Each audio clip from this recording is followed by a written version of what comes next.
আজই ডাউনলোড করুন আর এনজয় করুন আপনার পছন্দের শো। দিল্লি আজকেই? হ্যাঁ, দিল্লি চলে যেতে হবে, কারণ ওখান থেকেই তুমি ভিসা, লন্ডনে যাওয়ার টিকিট পাবে। দিল্লির থেকেই তোমার ডিরেক্ট ফ্লাইট লন্ডন। মনের মধ্যে অনেক রকমের চিন্তা হচ্ছে গো, অনেক রকম চিন্তা ভাবনা ঘুরছে। না কিসের চিন্তা, আমি তো সেটাই বুঝতে পারছি না। সবকিছু তো ঠিকঠাক এগোচ্ছে। কি ঠিকঠাক এগোচ্ছে আমি কিছু বুঝতে পারছি না সুমি। মানে আমরা যেটা ভাবছি সেরকম নীলের সাথে আদৌ বিয়েটা হবে? ওই তো অপু এসে গেছে। আয়, তোর কথাই হচ্ছিল। তোর বাবা আজকে গেছিল জানিস তো। তো এইবার অপু, তোর কি কিছু হয়েছে? আরে কিছু জিজ্ঞাসা করছো তো বাবা? না কথা বলছিস না কেন? উত্তর দিচ্ছিস না কেন? বলছি অপু, তোর কি আমার কাছ থেকে কিছু জানার আছে? জানতে চাইলে বল না। না বাবা, আমার কিছু জানার নেই, আমি একটু ছাদে যাচ্ছি। আয় আয় আয় আয়, দাঁড়া দাঁড়া দাঁড়া। ছাদে যাচ্ছিস মানে? এই তো ফিরলি, যা হাত মুখ ধুয়ে নে, আমি খেতে দেবো। আমি পরে খাবো মা, এখন খাওয়ার ইচ্ছে নেই। এত ক্ষণ ছাদে কি যাওয়া? পরীক্ষার পড়া করতে ছাদে যেতে মানতাম, তো এখন তো সেই পার চুকে গেছে। আমার চাকরির পরীক্ষার জন্যও প্রিপারেশন নিতে হবে মা। ও তো চাকরি করে গো, আমার চাকরির কি পরীক্ষা? না তোর কথা আমি, ওই দেখো, ওই দেখো চলে গেল। ও কি বলে গেল কিছু বুঝলে? আমি আজকাল অনেক কিছুই বুঝতে পারছি না সুমি। তুমি আর হেয়ালি করে কথা বলো না তো সতু, সহজ কথা বলো। আমি সহজ কথা বুঝি। মেয়ে যেটা বলে গেল তুমি কি বুঝলে? যেটুকু বুঝলে আমাকে বোঝাও। বোঝো কি?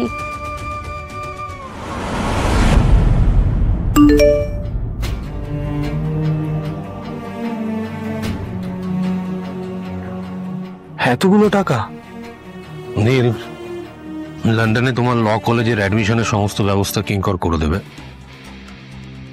তুমি আজই তোমাকে তোমার টিকিটস, লন্ডনে যাওয়ার টিকিটস, ভিসা, সেগুলো কিঙ্কর দেখে নিচ্ছে। তোমাকে আজই দিল্লি চলে যেতে হবে। দিল্লি আজকেই? কেন, পঞ্জিকাতে বারণ আছে যাত্রা করা? ঠিক আছে, হ্যাঁ দিল্লি চলে যেতে হবে, কারণ ওখান থেকেই তুমি ভিসা, লন্ডনে যাওয়ার টিকিট পাবে। দিল্লির থেকেই তোমার ডিরেক্ট ফ্লাইট লন্ডন। আমি স্যার একটা কথা বলবো। কোনো কথা না, আর কোনো কথা না, অনেক কথা হয়েছে। তোমার মায়ের স্বপ্ন পূরণ হয়ে গেছে, খুশি হয়ে যাও। আর এ স্যারকে কৃতজ্ঞতা জানি সারা জীবন।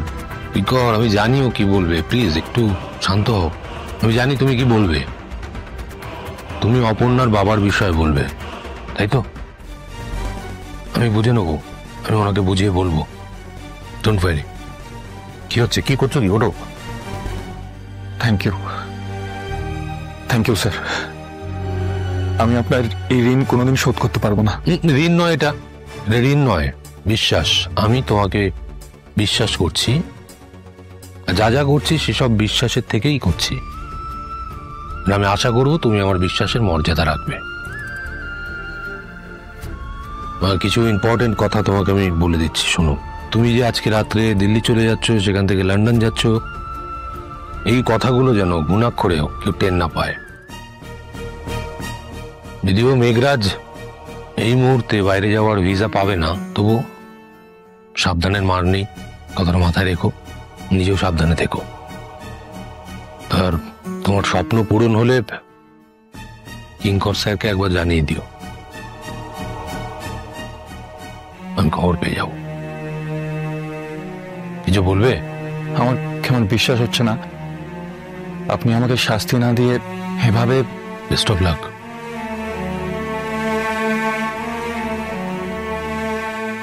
সেটা আছে হবে, ঠিক আছে? যাও নির্শাল্লাহ, যাও, বেরিয়ে পড়ো, যাও যাও যাও। তোমার তো লক্ষ্য দিয়ে গেল। কিঙ্কর, যাও বলতে নেই, বলো এসো। ও এসো। Thank you sir. Thank you Kinkar sir. Thank you for everything.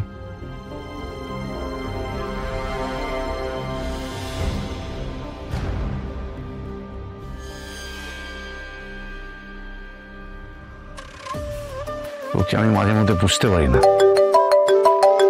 কি। হ্যাঁ বলো, কি? আচ্ছা আচ্ছা আচ্ছা ঠিক আছে, ওকে ওকে। আচ্ছা আমি বলছিলাম না, অটোতে ছদ্মবেশে মেঘরাজি ছিল, ও এখন আমাদের লোকের হাতে ধরা পড়েছে, হাসপাতালে ভর্তি। একটা ভুল হচ্ছে, আমাদের নয়, তোমার লোকের হাতে। কি তুই এরকম অদ্ভুত ঠান্ডা কেন, কোনো রিয়াকশন নেই? না, ওইরকম ইন্টারেস্ট নেই এই বিষয়ে। তার থেকে এটা ভেবে আমার ভালো লাগছে, এই নীল বলে ছেলেটা ভুল পথে চলে যাচ্ছিল, অন্তত সঠিক পথে আনা গেল। সেটা তো সময় বলে দেবে তুই ঠিক করলি না বেঠিক করলি, কিন্তু আপাতত মেঘরাজের বিষয়। আমি ভাবো এটা তোমার ডিপার্টমেন্ট, আমি আসি। তুই কোথায় যাচ্ছিস? মেঘরাজকে তোমার লোকেরা ধরে ফেলেছে এত সহজে, তোমাদের লোকেদের কাছে একটু খবর রাখো আমি কোথায় যাচ্ছি, ওদের বলো খবর রাখতে। আসি।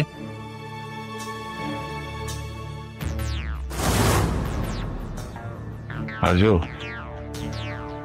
তুই বলিস তুই নাকি মানুষ চিনিস, কিন্তু আমি বলছি তুই আজও মানুষ চিনতে পারলি না। অপু, আমার মন বলছে সব ঠিক হবে, দেখবি সব ঠিক হবে, অন্ধকারের পরে আলো আসে। হ্যাঁ দেখলাম তো সবকিছু কেমন উল্টে পাল্টে গেল। চিঠি দিলাম স্যারকে আর চলে এলো ওখানে নীল। কি কপাল ভাব আমার। তারপর তো স্যারও এসেছিলেন। আরে সে তো এসেছিলেন, কিন্তু ওনার সাথে তো আমার কথাই বলা হলো না। আর আমার তো সব থেকে বেশি টেনশন হচ্ছে ওই কিঙ্কর স্যারের কথা নিয়ে। সে বলছিল না বিপদ আপদ, আরে কার বিপদ, কিসের বিপদ, কিছুই তো আমি বোঝা উঠতে পারছি না। আর আমি যে ওখান থেকে চলে আসলাম তারপর থেকে তো আর্য স্যার আমাকে একবার কল পর্যন্ত করলেন না। তো দাবিটা এবার একটু বেশি হয়ে যাচ্ছে না? কেন? এটা বোঝ, উনি অনেক বড় গুরুজন একজন মানুষ। তা ওনার সাথে কি আমার গুরুজন বা স্নেহের সম্পর্ক? তো কিসের সম্পর্ক জন্মকা সাথী তোর? যেই গুরুজন বললাম অমনি লেগে গেল তো গায়ে। তা জেনে শুনে তুই এসব কথা বলবি কেন? এই দেখ, এতক্ষণ তুই সিরিয়াস হয়েছিলিস, এখন কেমন দাঁতটা বেরিয়েছে দেখ। তুই না মানে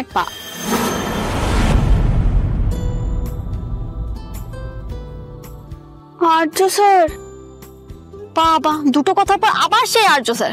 আরে না রে, সত্যি সত্যি।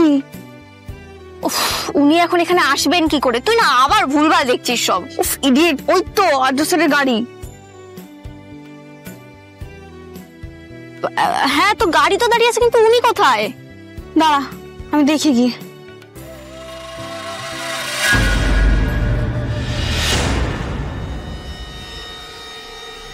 সে ভগবান, বেরিয়ে তো এলাম, ঠিক করছি না ভুল কিচ্ছু জানি না।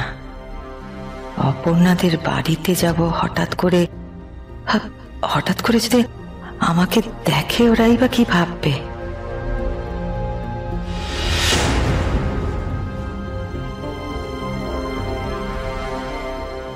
ওকে, এই হাঁটা চলার ধরন তো আমার খুব চেনা লাগছে।